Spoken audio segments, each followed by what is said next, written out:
Now, what I'd like to talk about is what I call the 10 most dangerous things people say about stocks. Here's a good one. If it's gone down this much already, it can't go any lower.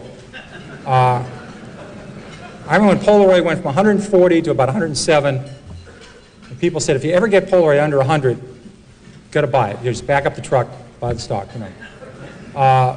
Stock could get to 110, then rally, fall 103, you go 112, go 105. They said, gets under 100, buy Polaroid. Polaroid broke 100, people started buying it, and within 9 months, the stock was 18. I saw the same thing with Avon Products.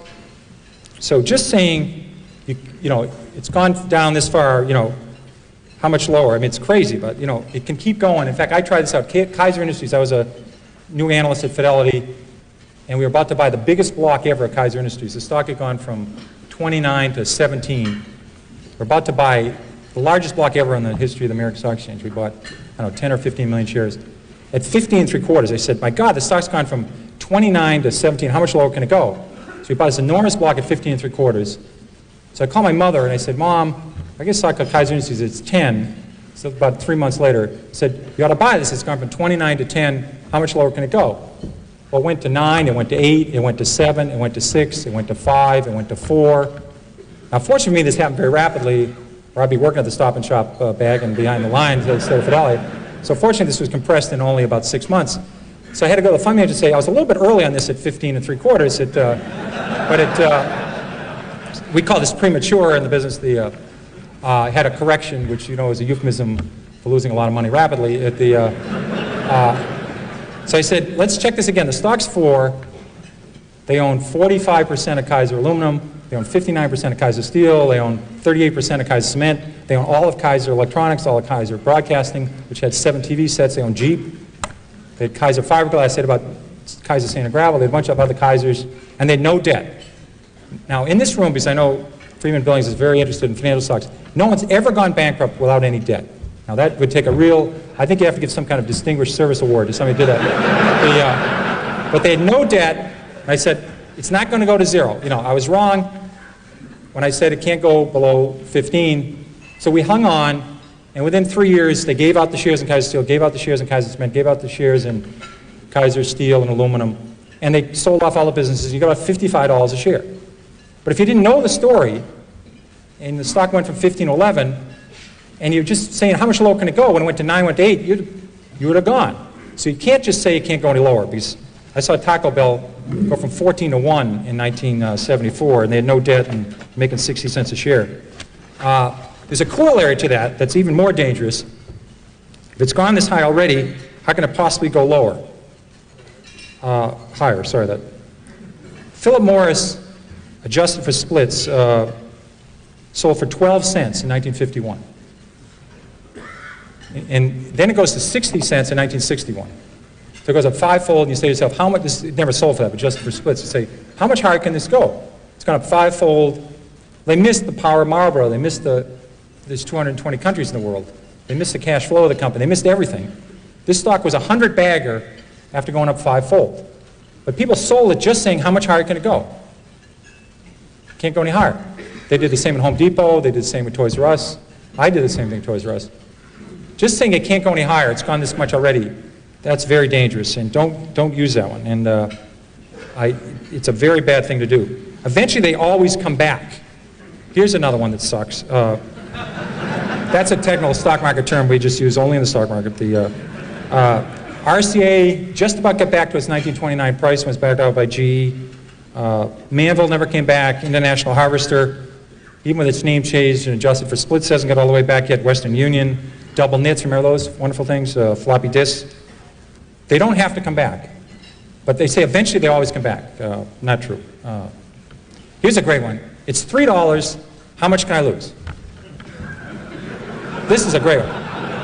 Because get out. I don't have a computer and I can't do high-level math, but just do this one. Let's say your neighbor buys $10,000 of a stock at 50, and the stock's now 3, and you put $25,000 in at 3. If it goes to 0, who loses the most? A lot of people cannot answer this question. I mean, if you put $1 billion in at 3, you can lose $1 billion. I mean, they blow taps on lots of companies every year. You know, you just have, they can go to zero. Here's a good one that helped me a lot.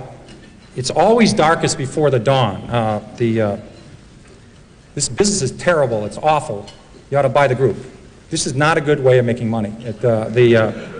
Here's one you're probably talking about before lunch, freight car deliveries. In 1979, there was 96,000 freight cars delivered in the United States.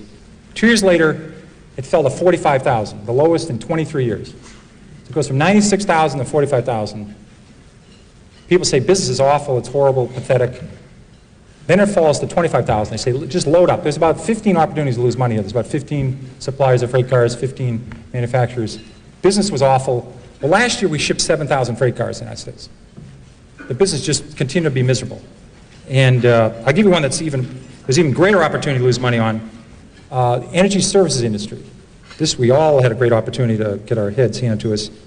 In 1982, there was 11,000 of those oil rigs drilling those holes all over Oklahoma and Texas and Colorado. We used to have the rig count every week. And the rig count fell from 11,000 in 82 to 6,000 in 83.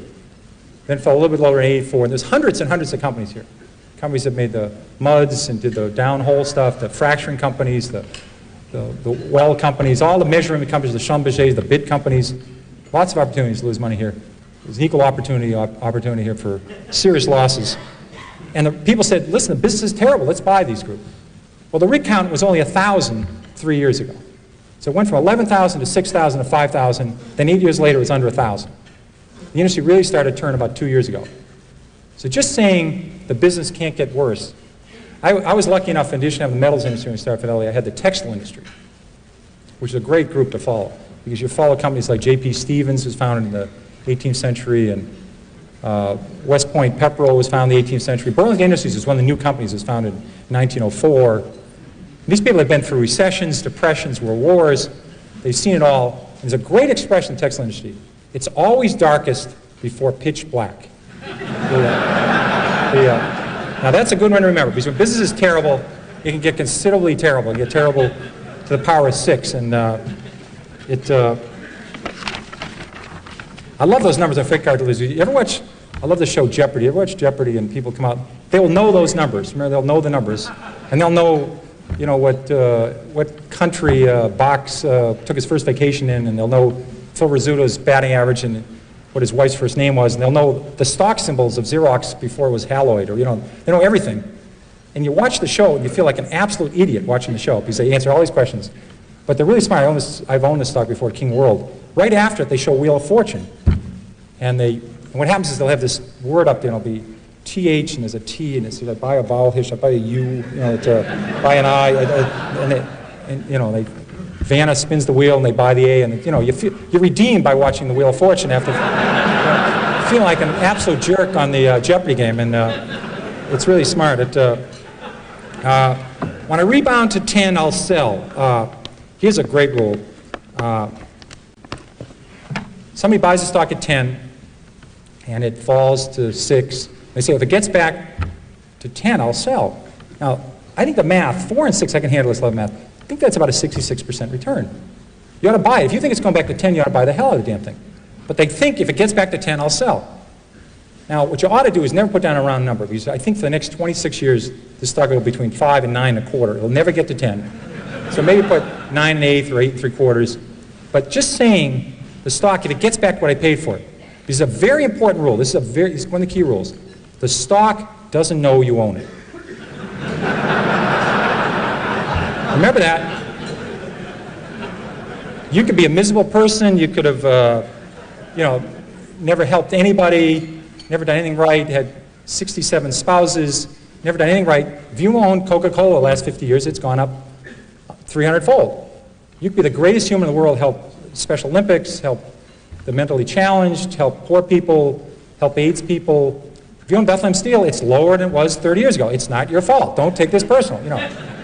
But people treat stocks sometimes like their grandchildren or a puppy. I mean, they think the stock knows who you are. You know, it doesn't work that way. Let me worry. I own conservative stocks. I don't have to worry. I own conservative stocks. I remember when Con Ed fell 80%, then tripled. Public Service Indiana went down 90%. Gulf States Utilities, Long Island Lighting. This may be an oxymoron. We had Quality Texas Banks that went to zero. We had Quality New England Banks that went to zero.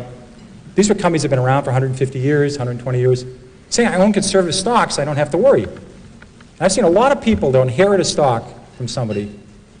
They'll say, you know, my mother said on her deathbed, don't sell the Long Island Lighting. You know, you always wondered, you know, she's going to heaven, or hopefully where she's going to heaven. You know, they talk about a Little League game or a vacation or a game of hearts they had, or imagine talking on your deathbed about Long Island Lighting. And you say, well, you know, but you get these stories all the time. And I think your mother would have noticed, she wouldn't have sold at 29, but she would have noticed that this little plant that was about $6 billion over budget, no one wanted it, and wasn't working, and Long Island stopped growing. So maybe she would have turfed it at 22 or got out at 18. She wouldn't have let it go to 4. You know, so just because you inherit some stock and it's so-called conservative, like Eastman Kodak fell 75%, IBM fell 75%, don't tell anybody you own a conservative stock. Companies are very dynamic. I don't buy that argument. Here's a very dangerous one. Look at all the money I've lost. I didn't buy it. People do this all the time. They say, I didn't own Blockbuster, I didn't own Home Depot, I didn't own Toys R Us. Eric, it was very nice to say some nice things about when I came up here, and Manny has been nice to me. I literally, one of my books listed on 2 pages, in the 13 years I ran Magellan, I listed, I think about 200 stocks, A through L, on the New York Stock Exchange. They went up tenfold or more that I didn't own while I ran Magellan. I had owned lots of stocks. I listed 200 stocks A through L. I stopped at the letter L, and I didn't own any of these shares. They went up tenfold or more, and I was able to do okay with Magellan. And people worry all the time about missing Microsoft, missing Western Digital, missing United Airlines. They spend all their time worrying about stocks they miss. You cannot lose money in a stock you don't own. That's a very important, the only way to lose money is buy a stock, have it go down, and sell it. That's the only way. And I swear that people, their spouse has to cut out the newspaper in the morning, cut out the C's, and the person will look at the M's, oh my God, Microsoft's up 3, you know, I was going to buy 1,000 shares of Microsoft, I lost 3,000 Microsoft last night while I was sleeping, you know. I was going to buy 7,000 shares of National Semiconductor at 10, it's now 17, I just lost $49,000 on National Semiconductor. They do this all the time. They have to cut holes. Thank God Blockbuster finally went away, because that was early in the alphabet. People would always be looking how much they lost on Blockbuster. I missed that one. I'll catch the next one. That usually does not work. Toys R Us, there was a lot of copycats of Toys R Us. There was Child World, there was Lionel, there was copycats of Home Depot. Buying the next of something usually doesn't work. It's very bad. It's like buying on dips. I think it's always better to buy from dips. I always thought it was a better rule than buy on dips. You may have to explain this to some other people. This is another technical term you may have to explain after hours what a dip is. I usually refer to as plurals, dips. I never heard dip. You know, he's a dip, she's a dip. They usually only the plural tense for it. And it's a gender non-specific. It's usually plural. Dip is never used. Stock has gone up, I must be right. Stock has gone down, I must be wrong. I'm convinced that people do this all the time. They buy stock at 10, they buy a little bit of it, it goes to 13, they now say, they don't know anything more about it than they knew when they bought at 10. They have no idea what this company does, but it's gone to 13. Now, they take a second mortgage in their house and buy it at 13. The best thing that can happen for us is to go directly from 10 to 4 for these folks. You know. It's going to go to 4 eventually, but it goes to 13 in the middle. They're convinced now, they bought 100 shares at 10, now they buy 20,000 at 13. And all the fact is the stock went from 10 to 13 is it went up. The average movement of a stock on the New York Stock Exchange this century, between its high and its low, has been 50%. The average stock on the New York Stock Exchange. That means the stock started the year 20, sometime during the year sold 16, sometime during the year sold at 24, might have finished the year 21, might have finished the year 19. The average range of a stock on the New York Stock Exchange is 50% in 12 months, between its high and its low. So stocks go up and down a lot within a year. And to say this stock is going up means you're right doesn't mean a damn thing. So don't buy off on that one. That is not a good one. Avoid long shots. These are the companies that we have this very technical term for this called whisper stocks. Everybody familiar with whisper stocks? They're great. Somebody call you up and they'll say, hi Pierre, how's Carolyn, how's Beth doing, how's Annie, how's Mary, have you played any golf? And then they'll say, I want to talk to you about international blivet. And the next